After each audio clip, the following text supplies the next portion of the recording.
Abre sua Bíblia em Apocalipse 5, por favor.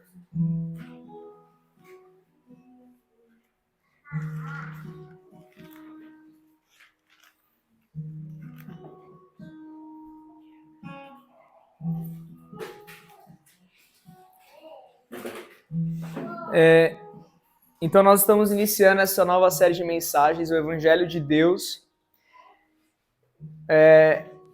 E nós precisamos primeiro ter uma consciência de que na igreja, no culto, nas reuniões do corpo de Cristo, não existe outra mensagem que não seja o Evangelho de Deus.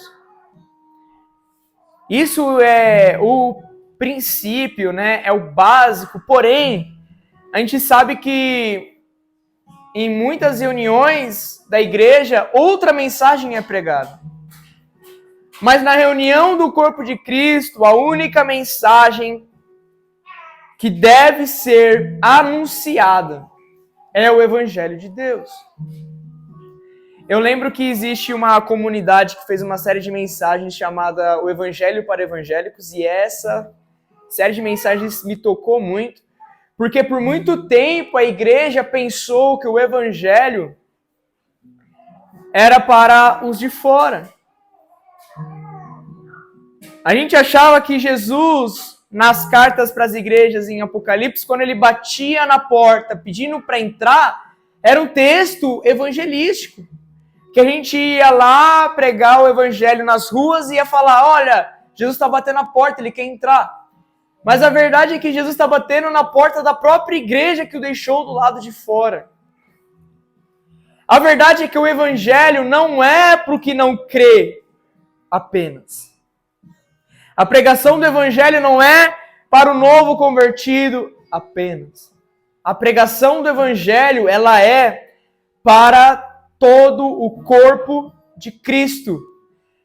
A pregação do evangelho é para os que o seguem há muitos anos também.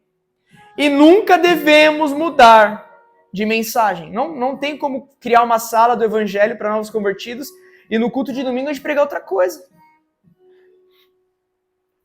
Não tem como a gente trazer uma revelação mais profunda ou trazer uma revelação nova, porque a única revelação de Deus nas Escrituras é o seu Evangelho. E nós vamos dedicar nossas vidas quanto igreja para pregar o Evangelho. Nesse púlpito, a única mensagem anunciada será o Evangelho. E por que é muito difícil, às vezes, a gente enxergar a diferença do Evangelho para uma mensagem que não é o Evangelho? Porque eles usam textos bíblicos para suas mensagens. Eles usam histórias bíblicas para suas mensagens. É muito importante a gente lembrar que Jesus falou, tomem cuidado para não serem enganados. Por quê? Porque nós vamos estar diante do engano. E cara, eu sempre enfatizo isso aqui, o engano, ele vem do inimigo sim, mas o pior engano não tá naquele vídeo do satanista do YouTube, não tá naquele vídeo de quem odeia Deus e fala contra Deus. O pior engano está dentro do povo de Deus que não ouve a voz do Espírito de Deus. É fácil você discernir alguém falando contra o Evangelho e contra a palavra. Mas é necessário um exercício do coração, de ouvir a voz do Espírito Santo, para conseguir identificar pessoas que usam textos bíblicos para pregar outras mensagens. Mensagem de prosperidade, mensagem de superação, mensagem de motivação. Então a gente vê muitos púlpitos dando lugar, por exemplo, para temas de mensagem tipo, a obediência guarda a unção. E a mensagem toda é sobre o poder de Deus sobre uma pessoa e como ela faz para usar esse poder e quais os princípios ela tem que ter para continuar poderosa. Profetizando o que ainda não é real. Então pega a palavra pega o sentido, pega o ofício, pega o dom de profecia, fora do contexto bíblico e coloca como uma determinação do que pode acontecer na minha vida. Mas tudo isso é contexto bíblico. É por isso que é tão difícil a gente às vezes perceber, mas conforme a gente conhece a voz do pastor, a gente não ouve a voz do estranho. Conforme a gente ouve o evangelho, fica difícil ouvir falso evangelho. E o que é o evangelho? O que é esse evangelho que nós devemos ouvir, pregar, nos cultos, nos grupos de convivência, nas ruas, na mesa da nossa casa, no nosso trabalho? Qual é esse evangelho que não só pregar e ouvir, mas devemos viver? Qual é o evangelho que não é só para o dia do evangelismo, mas que é para a vida da igreja? Para aquele ancião que já está partindo, que a gente vai lá no funeral dizer que ele venceu, combateu o bom combate, foi um cristão exemplo, que agora está na glória. Qual é o evangelho que este homem, esta mulher tem que ouvir até os últimos dias da sua vida como cristão? Primeiro, precisamos saber o que não é evangelho. Bom, dei um exemplo. Evangelho não é palavra de motivação. Evangelho não é palavra de superação. Evangelho não é palavra que te dá insights para empreender. O evangelho não é palavras que te dão chaves para destravar áreas da sua vida. O evangelho não são estas coisas. O evangelho também não são apenas os 4 registros de Marcos, Lucas, João, Mateus. O evangelho não se resume apenas a esses 4 registros do evangelho de Jesus. O evangelho também não é a biografia de Jesus. Ou seja, quando a gente pensa em evangelho, a gente já pensa no que os apóstolos escreveram sobre os milagres que Jesus realizou, os ensinos de Jesus, e o evangelho não se resume apenas à biografia da vida de Deus em carne. O evangelho, na verdade, ela é a história de Deus de Gênesis a Apocalipse. E dentro dessa história, constantes boas notícias são dadas aos homens por meio de profecias. Isso é o evangelho. O evangelho de Deus você encontra de Gênesis a Apocalipse. E o evangelho de Deus é a história de Deus se desenrolando. E dentro dessa história, o homem, a criação de Deus, escuta uma boa notícia. Por que o homem escuta uma boa notícia? Porque existe primeiro uma má notícia. Amém? Existe uma boa notícia no plano de Deus, no plano redentivo de Deus, porque existe também uma má notícia para a humanidade. Qual que é a má notícia? Por causa de Adão, todos nós somos pecadores. Por causa do pecado original em Gênesis, os nossos filhos nascem pecadores. Os nossos filhos nascem dependentes da salvação de Jesus. E a gente fala assim, não, mas até os 12 anos é inocente. Aí com 12 anos e 11 meses a gente batiza. Porque aí vem, a inocência se perde. Mas a verdade é que o Theo de 1 mês é um pecador com natureza pecadora, dependente de Jesus. Sabe esse ato que nós fazemos de apresentar a criança para a igreja e orar por ela?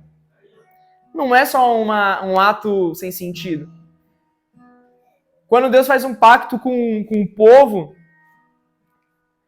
né? Todo homem daquele lugar e todo que nascia também tinha que ser circuncidado. Era uma aliança, era a aliança que ele tinha com o seu povo. Quando uma criança nasce, a gente apresenta ela para a igreja, né? A gente ora, apresenta ela para Deus. O que a gente está fazendo? A gente está assumindo um compromisso, não só os pais que estão apresentando a criança, os pastores daquela criança, a igreja daquela criança está assumindo um compromisso de ensinar o evangelho para aquela criança, porque aquela criança vai precisar de Jesus na sua vida, porque ela nasceu pecadora. O que as crianças estão fazendo aqui atrás? Ouvindo de Jesus. Porque se elas não ouvirem de Jesus, elas não vão conhecer Jesus. Não vão ter a chance de crer em Jesus. E não vão ter a chance de ser salvas, porque a fé vem pelo ouvir. Então, a má notícia é que o bebê lá, que nasceu bonitinho, nasceu pecador. A má notícia é que o advogado que se veste bem e faz ação social é um pecador. Não há um homem sequer na face da terra que pode se auto-salvar. Não há. Não há homem ou mulher, não há atitude, não há nada na terra que perdoe os nossos pecados, que tire a mancha do pecado do nosso coração. Então a má notícia é, Deus criou o homem e o homem pecou contra Deus. E a semente do pecado foi plantada e todo aquele que nasce agora nasce com a natureza pecaminosa.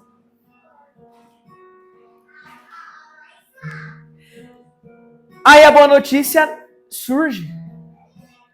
Gênesis 3:15. A primeira pregação do Evangelho de Deus está em Gênesis 3:15. Abre a sua Bíblia em Gênesis 3:15.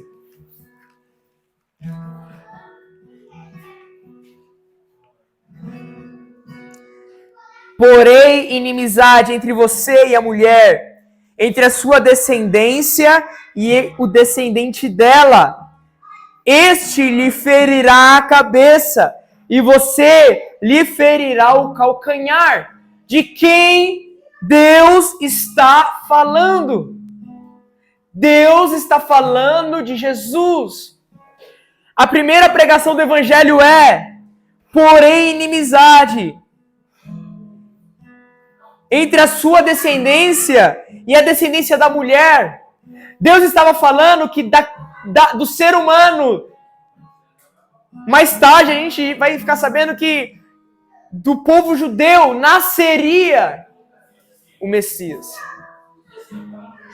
Então Deus está falando, olha, eu colocarei inimizade entre a sua descendência e a descendência dessa mulher, porque de uma virgem nascerá o Salvador da humanidade. Deus olha para o cenário ali destruído pelo pecado e olha e diz, de uma virgem nascerá o Salvador, aquele que vai redimir o pecado, aquele que vai expiar o pecado. E há uma profecia aqui, este lhe ferirá a cabeça. Então, aqui está a primeira menção de Jesus pisando a cabeça da serpente. E o que significa que a descendência da serpente vai ferir o calcanhar? Representa todas as dificuldades que a gente vai viver até que Cristo, igual Paulo diz em Coríntios, coloque a morte debaixo dele, que o último inimigo de Jesus a ser vencido é a morte. Então ele entrega o reino ao Pai.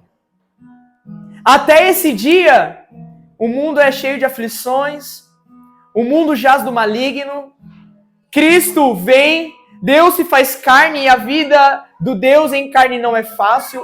Ele sofre, ele sente as dores, ele sente as aflições, pelas suas pisaduras nós somos sarados, então a serpente fere o calcanhar, mas no fim dos dias, no fim dos tempos, Jesus pisa a cabeça da serpente. Mas o Evangelho não é apenas uma história. O Evangelho não é apenas uma história que a gente conta para as nossas crianças antes de dormir. O Evangelho não é só uma pregação que a gente separa para o culto de domingo. O Evangelho não é só uma história. O Evangelho não é só uma notícia que a gente coloca no jornal. O Evangelho não é só uma notícia que a gente paga lá um momento para colocar na televisão. O Evangelho não é só uma notícia que a gente se reúne e sai nas ruas anunciando ela. E o Evangelho não é apenas, que nem eu disse, a história da vida de Jesus, mas é tudo isso junto. O que é o Evangelho?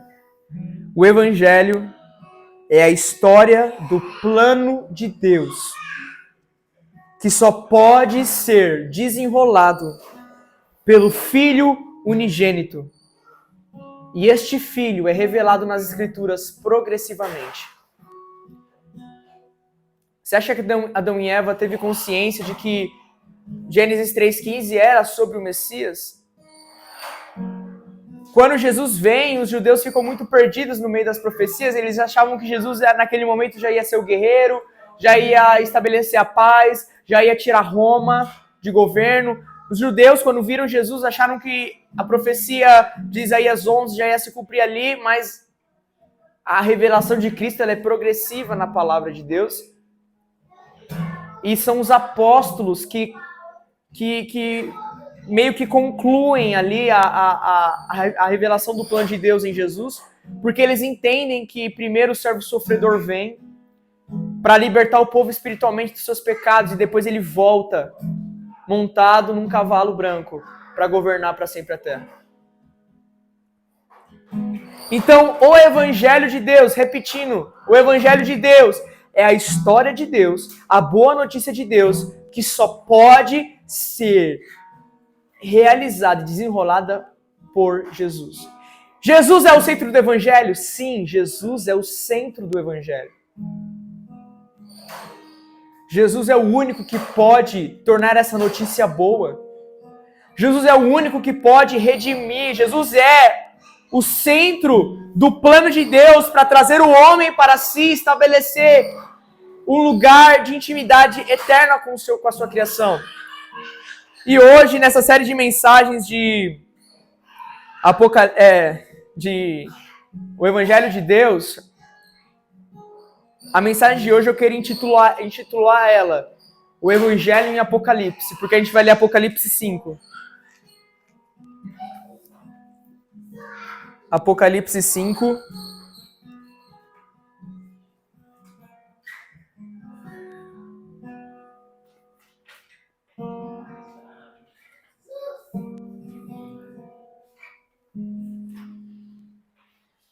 Então vi na mão direita daquele que está sentado no trono um livro, em forma de rolo, escrito de ambos os lados e selado com 7 selos. Vi um anjo poderoso proclamando em alta voz: quem é digno de romper os selos e de abrir o livro? Mas não havia ninguém, nem no céu, nem na terra, nem debaixo da terra, que pudesse abrir o livro ou sequer olhar para ele. Eu chorava muito, porque não se encontrou ninguém que fosse digno de abrir o livro e de olhar para ele. Vamos lá. O que é o Evangelho de Deus sem Jesus? O Evangelho de Deus sem Jesus é um plano de redenção que não pode ser cumprido. O Evangelho de Deus sem Jesus é um plano para trazer o homem de volta para ele, mas que é impossível de ser realizado. O Evangelho de Deus sem Jesus é como se Deus colocasse: olha só, eu tenho um plano para trazer você de volta para mim. Eu tenho um plano para tirar o seu pecado. Eu tenho um plano para te redimir. Eu e você estamos separados, eu te criei, você pecou, não tem como estarmos no mesmo lugar. Não tem como você ir para o lugar que eu estou indo. Mas eu tenho um plano. Só que esse plano sem Jesus é um plano que não pode se cumprir.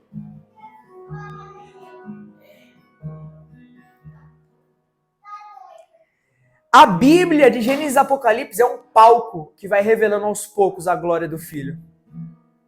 A Bíblia de Gênesis e Apocalipse é um palco que Deus vai revelando a glória do seu Filho e como o seu Filho é o único digno e é o único que pode salvar a criação. E não é só a criação, a gente. Quando a gente estuda o fim dos tempos, a gente vê que Jesus restaura a plantação da terra. Jesus é o único que pode afetar até mesmo a agrícola da terra e os cosmos e a economia. Jesus é o único que pode tirar o pecado do homem e restaurar a terra do que o pecado fez com ela. Sem Jesus, a terra está condenada às consequências do pecado para sempre. Sem Jesus, você vem para o culto, pede perdão pelos seus pecados, mas saindo daqui você peca de novo. E sem Jesus você não tem perdão. Sem Jesus, a pregação de domingo seria: somos pecadores e vamos para o inferno. Sem Jesus, a pregação seria: sabe o pecado que você cometeu, não tem o que fazer, acabou. Vamos comer, beber e morrer. É o que Paulo disse, Cristo não ressuscitou, a vida é isso: comer, beber e morrer. Sem Jesus, a terra tem uma escritura de condenação por causa da desobediência do homem. João, quando ele olha esse rolo, eu acredito que contém o plano de Deus para restaurar a terra. Contém também a escritura de Deus de que ele tem a posse de tudo que ele criou no princípio. Só que esse rolo na mão daquele que está no trono não pode ser nem visto por qualquer um.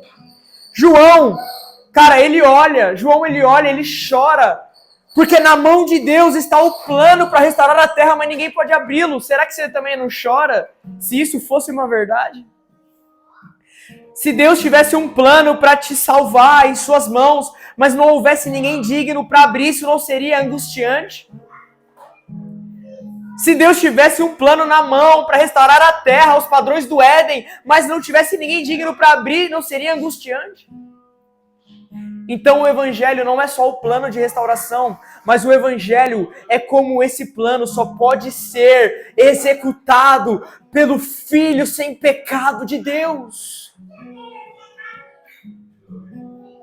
É por isso que Evangelho não é palavra de motivação, porque o centro do Evangelho não é você. O centro do Evangelho é o Cordeiro Imaculado sentado no trono, aquele que é digno de receber honra e glória, o único santo sem pecado que pode fazer o que está escrito nesse rolo. Eu chorava muito, porque não se encontrou ninguém que fosse digno de abrir o livro e de olhar para ele. Então um dos anciãos me disse: não chore. Eis que o leão da tribo de Judá, a raiz de Davi, venceu para abrir o livro e os seus 7 selos. Qual é a boa notícia do Evangelho? A boa notícia do Evangelho é: Deus tem um plano para restaurar a terra. Deus tem um plano para salvar você do seu pecado. E o único digno de abrir esse livro venceu. O único digno de executar esse plano está sentado num trono.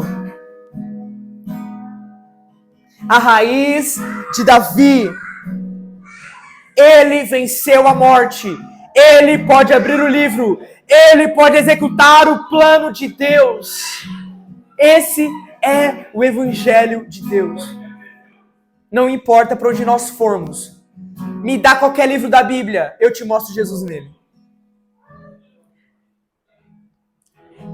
Na Assembleia Solene de ontem, eu nunca tinha pensado por esse lado, mas eu comecei a orar aquela oração daquela mulher: dai-me filho se não morro, dai-me filho se não morro, dai-me filho se não morro.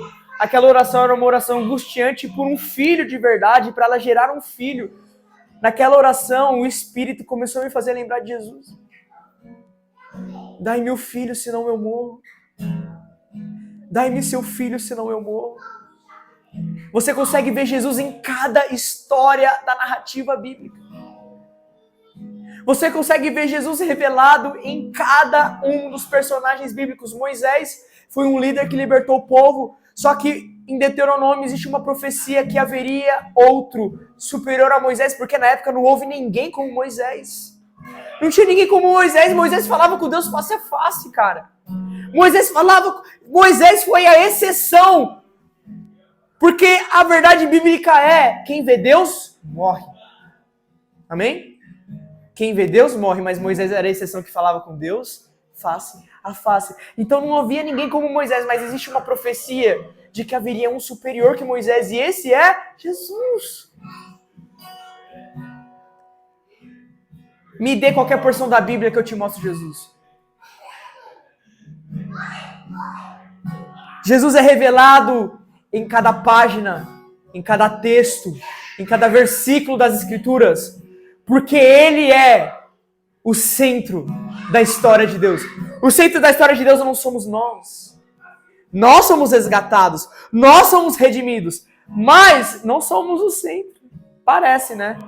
Ah, eu sou resgatado, eu sou amado por Deus, você é amado por Deus, mas você não é o centro. O centro é aquele que te ama, o centro é aquele que te resgata, o centro é aquele que te perdoa, porque no fim das contas você é só aquele que estragou tudo, não é mesmo? Jesus morreu na cruz por você, mas você continua pecando. Nós somos aqueles que sempre estragam tudo. Mas o centro da história é aquele que continua nos amando. O centro da história é aquele que continua nos desejando. Jesus nos deseja, Jesus nos quer e Ele é o único.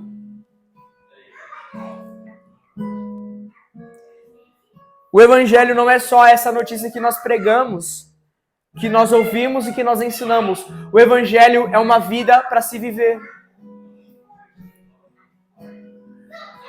Porque de Gênesis a Apocalipse, Deus não está só pregando uma mensagem. De Gênesis a Apocalipse, Deus está convidando o homem para viver esse plano. Esse plano aberto por Jesus em Apocalipse não é um plano só para a gente ficar sabendo dele. É um plano para a gente se envolver. Por isso a gente faz sala de oração. Porque a gente pega o plano de Deus e ora o plano de Deus. É o que a gente fez uma hora antes aqui. A gente estava orando o plano de Deus. Então o Evangelho não é só a notícia que a gente escuta, mas é a notícia que a gente escuta e nos convida para uma nova vida. Não dá para ouvir o Evangelho e ficar do mesmo jeito. Igrejas que não pregam o Evangelho conseguem aceitar membresia que vai só de domingo, vive do mesmo jeito, só vai para ver um pregador falar, só vai para ver um cantor cantar e vai para casa. Mas igrejas que pregam o Evangelho de Deus constroem comunidades, famílias espirituais que têm a vida transformada. Quando a gente ouve o Evangelho, a gente não consegue só vir no domingo ouvir um pregador falar. Quando a gente ouve o Evangelho, a gente vai e confessa os pecados para o nosso irmão. Quando a gente ouve o Evangelho, a nossa vida ela é convidada a ser transformada. É convidada a ser mudada, porque qual que é o princípio da salvação? Vamos lá, qual que é o princípio da salvação? Aquele que crer e se arrepender será salvo. Você não se arrepende quando alguém fala você vai conseguir. Você não se arrepende quando alguém fala, olha, Deus tem um plano na sua vida financeira, empresarial. Você se arrepende quando você ouve a má notícia e a boa notícia. Quando você ouve o plano de Deus. Comunidades que são construídas no Evangelho de Deus possuem pessoas transformadas pelo Evangelho de Deus. Não tem como alguém que é adúltero ficar mais de 2 meses numa igreja que prega o Evangelho de Deus. Ou essa pessoa se arrepende, é convencida pelo Espírito Santo, larga o adultério, ou essa pessoa vai embora porque ela não vai aguentar mais ouvir que ela é uma pecadora e que ela não tem salvação sem Jesus e sem arrependimento. É impossível não ter transformação num ambiente onde o Evangelho é pregado, ensinado e anunciado. Porque o Evangelho não é só a notícia que a gente escuta, mas o convite de Deus para uma vida que se envolve no que Ele está fazendo. Olha só, em Gênesis, Deus desce no jardim e se relaciona com o homem. Deus não cria Adão e Eva e deixa lá um mural, olha o que eu fiz, lê todo dia para você ficar sabendo. Não, Deus desce na viração do dia e fala assim, eu te criei para um propósito, eu te criei para eu me revelar a você, eu te criei para você ter comunhão comigo, eu te criei para você ter alegria em mim. Sabe quem você é? Você é minha criação e eu te fiz para você ser meu. Você está entendendo porque Deus é o centro de tudo? Porque Ele criou todas as coisas para si mesmo. Nós fomos criados para Ele mesmo. A história de Deus começa com Ele olhando para a criação e falando assim, toda viração de dia eu vou vir falar com você. Toda viração de dia eu vou vir perguntar como foi seu dia. Toda viração de dia eu vou querer saber como tá tudo que eu te dei para governar. No Evangelho de Deus, Deus arrebatou pessoas como Enoque. Enoque não ouviu só o Evangelho do que Deus ia fazer e ficou por isso mesmo. O relacionamento entre Deus e Enoque foi tão íntimo e tão profundo que Deus foi e pegou aquele homem para que aquele homem agora ficasse com ele.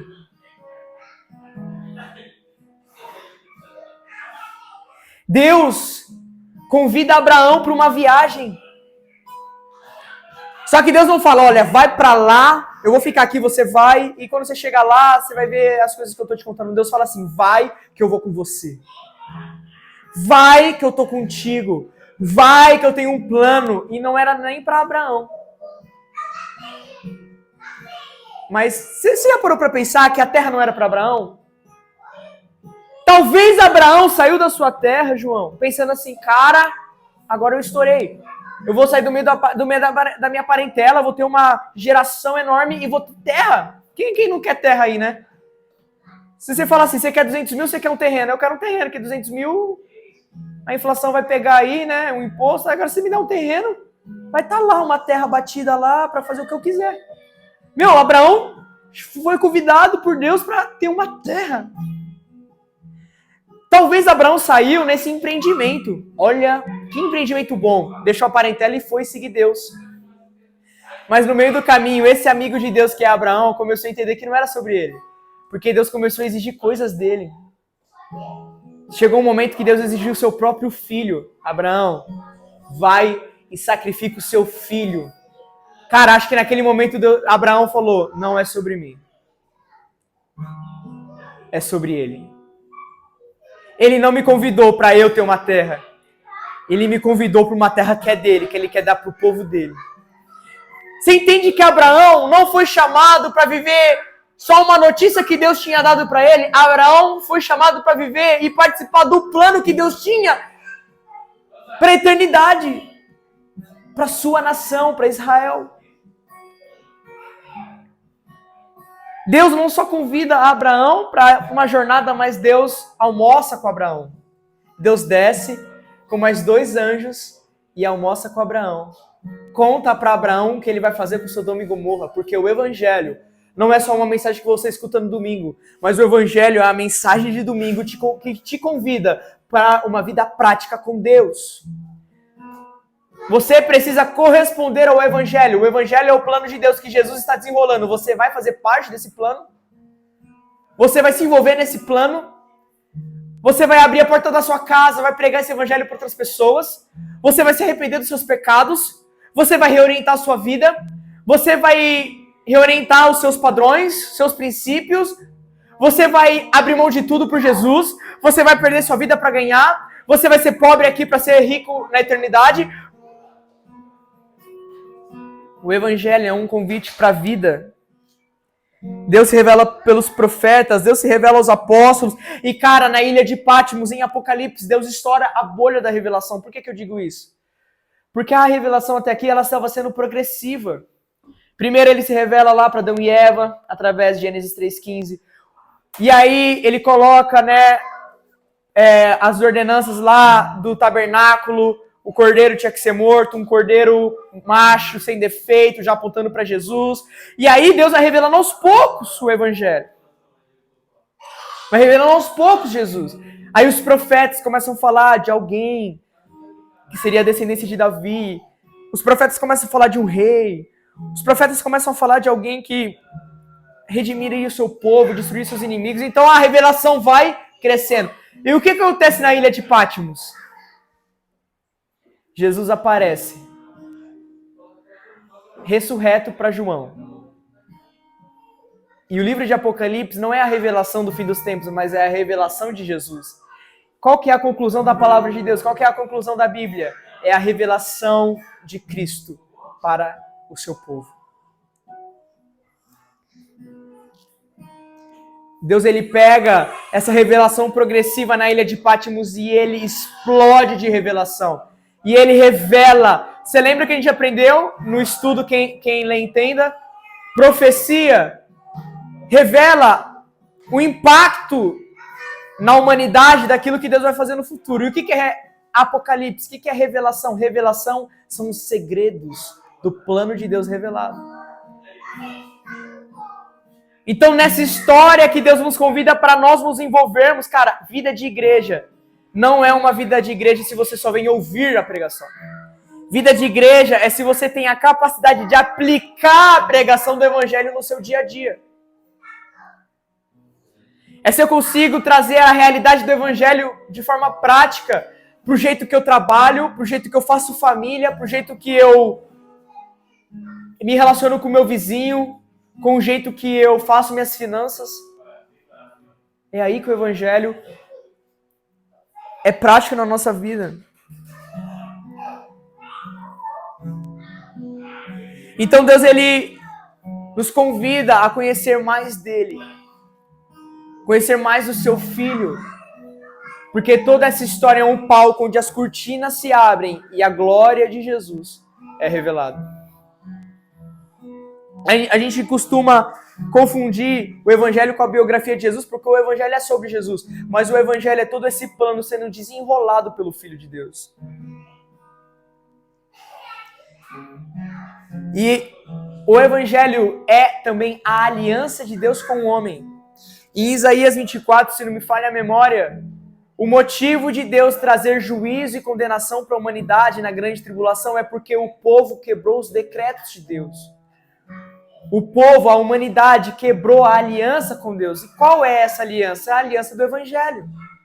Mateus 24,14, vamos ver se é esse o endereço. É esse mesmo, Mateus 24,14. E este evangelho do reino será pregado em todo o mundo, como testemunho a todas as nações. Então virá o fim. O evangelho não é só a notícia. O evangelho não é só o plano de Deus desenrolado por Jesus, mas o evangelho também é o pacto de Jesus com a humanidade. Vamos lá? Cristo morre na cruz, entrega o seu corpo, entrega o seu sangue, e ele fala na ceia: essa é a nova aliança. Quando você prega o evangelho, você não está só falando assim, Jesus te ama. O evangelho é assim, Deus morreu na cruz pelos seus pecados e ele quer estabelecer uma aliança com você. Você quer? A pregação do evangelho é um convite para uma aliança com Deus. Será que a gente não pensou ainda que quando a gente aceita Cristo, a gente levanta a nossa mão, né? Alguém faz uma oração por nós? O que é isso que a gente está fazendo? A gente está assumindo uma aliança. A gente está aceitando um pedido de casamento. O evangelho é uma aliança. E nessa aliança existem decretos. Quando eu e a Bianca casou, a gente assinou um documento que tudo que é meu é dela, tudo que é dela é meu. Eu e a Bianca assinou diante da lei dos homens nossas responsabilidades uns com os outros. Quando você casa, você estabelece acordos. Olha, vamos nos casar, agora a nossa conta é conjunta, vamos nos casar, o que é meu é seu, o que é seu é meu, nosso salário é um só. Olha, nós vamos casar e nós vamos criar os nossos filhos desse jeito. Olha, nós vamos casar e a gente vai cuidar das nossas finanças assim. Olha, nós vamos casar, nossa despesa vai ser desse jeito. Olha, nós vamos casar e a gente tem que se respeitar. A gente não pode se trair. A gente vai casar e você não pode falar grosseiramente comigo. Nós vamos nos casar e você não pode me desrespeitar. Nós temos que nos amar, nos respeitar. Então, quando a gente casa, a gente estabelece acordos. E o que Jesus faz? O que Deus faz quando ele estabelece aliança? Ele estabelece acordos. Não matarás, não roubarás, me amem acima de todas as coisas, não falem meu nome em vão. O evangelho é uma aliança de Deus com os homens. E no fim dos tempos, antes do fim chegar, esse evangelho vai ser pregado em todas as nações, para todos os povos e línguas. Só que vai haver uma grande rejeição desse evangelho. Ou seja, vai haver uma grande rejeição dessa aliança. Porque quando rejeitam o evangelho, Isadora, não estão rejeitando a mensagem apenas. Ah, não gostei dessa história, eu quero ir para outra. Não é isso. Quando rejeitam o evangelho, não é, gostei mais da história do budismo. Gostei mais da história do espiritismo. Não. Quando rejeitam o evangelho, eles estão rejeitando a aliança de Deus com o homem que ele fez na cruz com o seu filho. Olha só, Deus quer fazer uma aliança com você, e essa aliança foi feita na cruz pelo próprio filho dele morrendo por você. Você quer? E a rejeição do evangelho é a rejeição da aliança. Então, no fim dos tempos, esse evangelho vai ser pregado. O evangelho de que Deus criou o mundo, enviou seu Filho em carne. Este Filho morreu, ele ressuscitou. E todo aquele que crê, faz parte dessa aliança, tem uma vida a se seguir, acordos a cumprir. E quando negamos o evangelho, negamos esse acordo com Deus. É por isso que não há nada de errado em Deus julgar o pecador. Não há, amigo. Não há nada de errado em Deus trazer juízo sobre o pecador. Não há. Vamos lá, vamos atingir a maturidade. Não tem nada de errado em Deus destruir o pecador até não sobrar nada. Ai, meu Deus, mas Babilônia nunca mais vai ser habitada. Coitada daquela cidade. Cara, não tem nada de errado, porque quando Deus destrói o pecador, ele continua sendo justo, perfeito, amoroso, gracioso. Será que você consegue imaginar Deus pisando alguém e ainda assim sendo bondoso? Sabe por quê? Porque todos ouviram o testemunho do Filho. Todos ouviram o convite para a aliança. Então, quando Deus pisa um pecador não arrependido, Deus está pisando um ser humano que negou a aliança que ele fez pela carne e pelo sangue do seu Filho. A gente vai continuar chorando pelo pecador não arrependido, isso é normal. A gente vai continuar chorando pelo nosso parente que não quer aceitar Jesus. E o testemunho de Jesus, sabe? A gente vai continuar, isso precisa acontecer. Se você parar de chorar também tem alguma coisa de errado, porque é triste. Mas a gente nunca vai achar que Deus não é justiça, porque quando Deus esmagar um amigo, um parente, ou até mesmo quando Deus esmagar um cônjuge, um filho, ou um pai, ou uma mãe que não se arrependeu, a gente vai olhar e vai falar assim, é triste. Porque não aceitou a aliança que Deus fez. O evangelho é a aliança que Deus fez com o homem. Uma aliança onde o homem é salvo pelo sangue e pelo corpo de Cristo. Uma aliança onde o homem se arrepende do seu modo de viver antigo e começa a viver ao modo de Deus. Isso é o evangelho. Você já se arrependeu do seu modo de viver para viver o modo de Deus? Você ainda vive o seu próprio modo de viver ou você está vivendo o modo de Deus?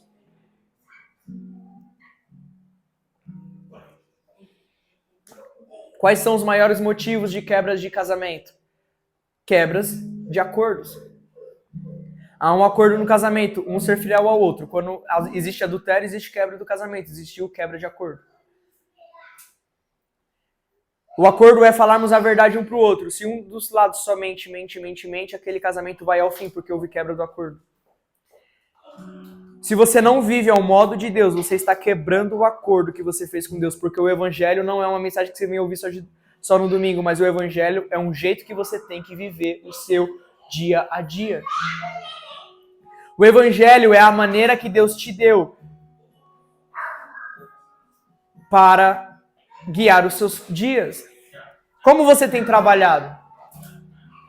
Você que é empreendedor, você tem sido justo nos valores que você tem colocado no seu produto? Você que é CLT, você tem roubado o seu patrão no banheiro enquanto ele está te pagando a hora? Você que faz faculdade, ensino médio, curso, você tem enganado a instituição pegando resposta na internet?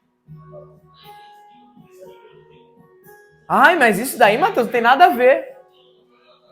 O evangelho é um modo de pessoas redimidas viverem depois da aliança que elas fizeram com Deus. Porque esse evangelho também tem outro nome, é o evangelho do reino. E nesse evangelho do reino, só entra no reino pessoas nascidas de novo e que vivem agora de acordo com o Sermão do Monte. Mansas, humildes, que desejam a justiça, que falam a verdade, que buscam o Senhor, que são pacíficos, que não criam intrigas, mas que estabelecem a paz. Cara, no seu trabalho você tem difundido mentiras, fofocas, ou você tem criado paz entre as pessoas?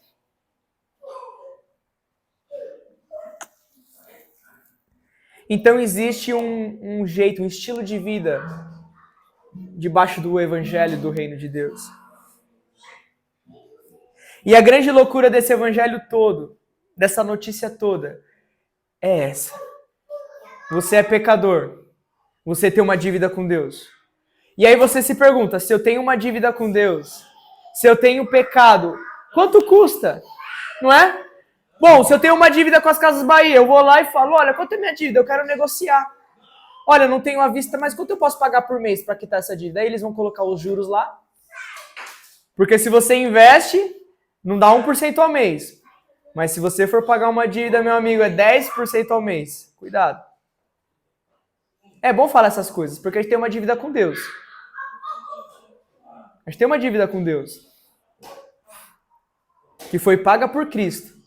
Gratuitamente. Esse é o escândalo da graça.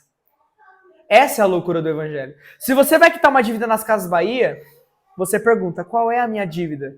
Eles vão te dar um valor. Esse é o valor da sua dívida. Ah, legal, quero pagar em tantas vezes. Só que aí o valor quadriplica. Porque eles vão colocar os juros em cima. Não tem o que fazer. Vai ter que pagar a dívida com as Casas Bahia.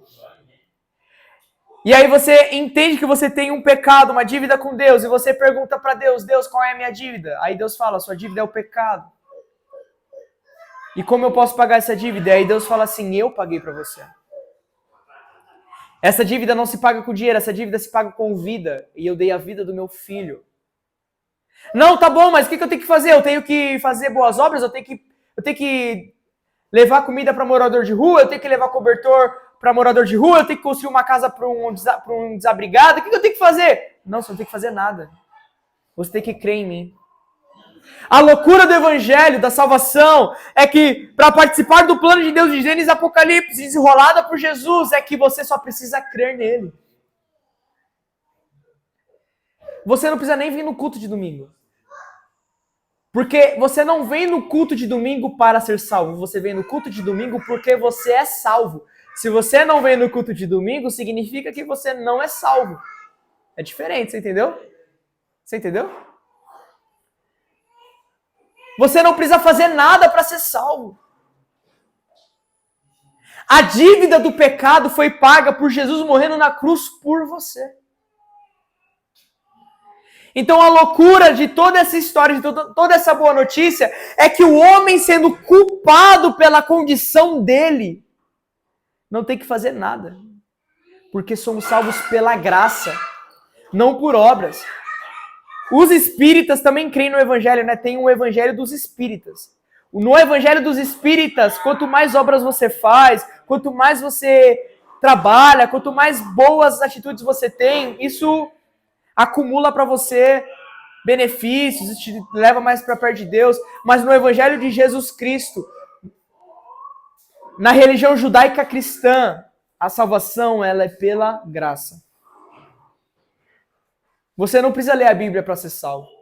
Você não precisa orar para ser salvo. Você não precisa ir para a igreja para ser salvo. Você não precisa fazer boa ação para ser salvo. Você não precisa levar marmitex para ser salvo. Você não precisa fazer nada para ser salvo.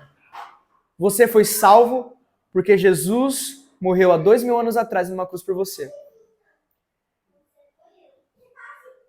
Tudo o que você faz agora, ler a Bíblia, orar, congregar,